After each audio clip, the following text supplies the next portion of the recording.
সিরাজগঞ্জে যমুনা নদীতে চলছে খড়ির বান।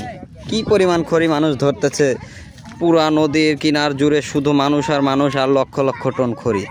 এত খড়ি কোথা থেকে আসছে? নিশ্চয় এগুলো আমাদের দেশের খড়ি না, এগুলো অবশ্যই ভারত থেকে আসছে। দেখুন কি পরিমাণ, চাচা দেখুন কি পরিমাণ কষ্ট করে খড়ি আনছে।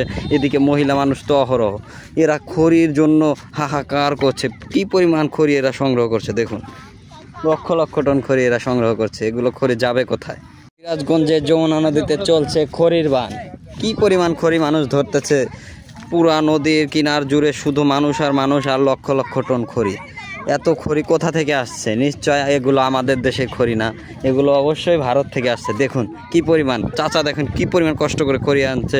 এদিকে মহিলা মানুষ তো অহরহ, এরা খড়ির জন্য হাহাকার করছে। কি পরিমাণ খড়ি এরা সংগ্রহ করছে, দেখুন লক্ষ লক্ষ টন খড়ি এরা সংগ্রহ করছে। এগুলো খড়ি যাবে কোথায়? এখন মানুষ জীবনের মায়া ত্যাগ করে খড়ি সংগ্রহ করছে। কি পরিমাণ খড়ি তারা সংগ্রহ করছে, এভাবে পুরো যমুনা নদীর তীর জুড়ে শুধু মানুষ খড়ি সংগ্রহ করেই যাচ্ছে। কোথা থেকে আসছে এসব খড়ি? অবশ্যই ভারত থেকে ধেয়ে আসছে পানির সাথে এসব খড়ি। নদীর কিনার জুড়ে মানুষ আর মানুষ, দেখুন কি পরিমাণ খড়ি সংগ্রহ করছে তারা।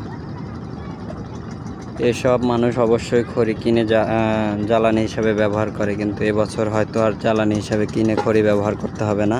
যে পরিমাণ খড়ি তারা সংগ্রহ করছে তাতে তারা খড়ি বিক্রয় করতে পারবে।